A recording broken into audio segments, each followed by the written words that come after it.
Good day and welcome to another edition of the Military and Foreign Affairs Network. I'm your host, the Voice of Reason. The title of this video is called the Tigray War Machine, and we are going to discuss how the Tigray region can protect itself from a possible ongoing operation by either the Ethiopian military, the Amhara paramilitary militias, and even the Eritrean army. It would appear that the Tigray region is gravitating towards some sort of independence. It has declared that it will maintain its own defense forces or an army that is independent from the current structure of the Ethiopian federal military if and when we would see an end to the current civil war and possibly a new coalition that could exist. So either way, either full independence or even limited autonomy, it would appear that the Tigray region is gravitating towards its own independent armed forces. Now, with that being said, what does the Tigrayan Defense Forces, the Tigrayan Army, do well right now, and what can they improve on? How can they protect the long-term viability of a semi or fully independent region of Tigray? Well, first, obviously, the Tigrayan Defense Forces have performed very well in terms of operating as a guerrilla army against regular formations of the Ethiopian army. They excel at mountain warfare. They excel at unconventional operations, especially in mountains and hilly terrain. They have proven to be a very well conditioned force that can move without any form of mechanization over land at a very rapid pace, and that is very, very important. Uh, One of the big issues here in the United States is, unfortunately, we have a bunch of fat bodies who are obese and have sucked on the tit of overindulgence. So that is a big problem for some Western nations. And luckily, in the Tigray region, I don't see a lot of that, and that's good. That's outstanding, actually.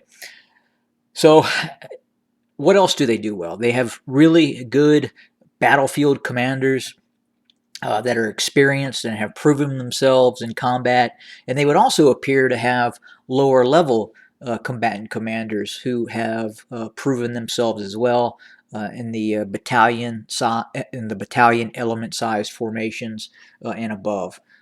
But what could the Tigrayan Defense Forces do better to help protect itself in case of another all-out invasion by the Eritrean army? Well, one of the greatest assets that exist inside of the Tigray region, I'm going to show it to you on the map, and it's right here.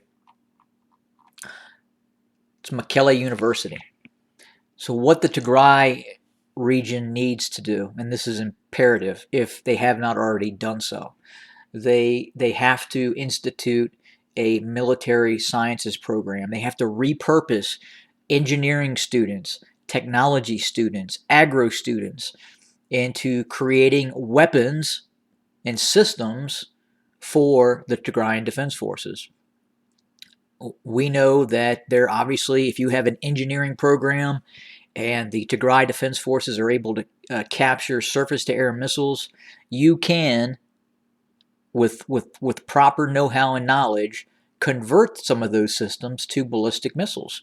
And if the capital of Mekelle is under attack or another city is being bombed by the Ethiopian Air Force, those type of systems would give the Tigray region, the Tigray Defense Forces, the Tigray Army, the ability to strike back at Addis Ababa if necessary, or other areas inside of Ethiopia, such as Gondar, Bahir Dar, or even direct operations against Eritrea, the capital of Eritrea, Asmara.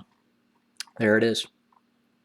So again, the the ability to have that sort of military industrial complex, or at least the ability to gravitate towards making systems and weapons, even if it's ammunition or the development of a Kalashnikov factory or even a bolt action firearm factory, and have the ability to repurpose some of these engineering students.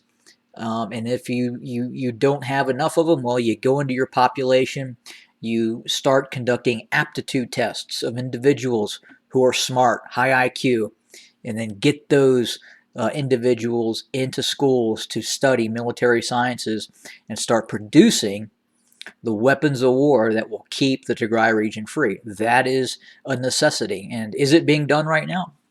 Not sure, hard to say. Possibly. There's a base population of 5 to 7 million people. Obviously, there's some smart folks in there. But again, you have to create an environment where you're getting people that are incredibly intelligent, that have these engineering degrees, these advanced degrees, this advanced know-how, and getting them to start producing items that could help maintain the Tigray region to continue to be free of Eritrean forces, and if need be, the Ethiopian army as well. So again, obviously the nation state has mobilized. There's tens, hundreds of thousands of individuals who are willing to take up arms, but at the same time, don't forget to create the ability to create systems and know-how, and take some of that knowledge and put it into ongoing military sciences. Mekelle University and other schools and institutions inside of the Tigray region should be repurposing right now for other activities. There's a lot of skill sets that are out there that could help increase the viability of Tigray remaining autonomous and or independent and protecting itself, and that should definitely be looked at.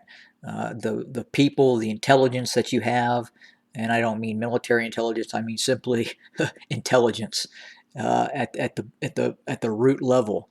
What is your brain capacity? How quick do you process? Those are the folks that needs to be developing systems, and again, not talking completely advanced systems, but even rudimentary systems, if needed, need to be produced and fielded by the Tigrayan Defense Forces, given the current situation. And a lot of things can be repurposed for a multitude of uses, especially when a region such as this is facing a total war, which it is. And that's exactly what they need to do.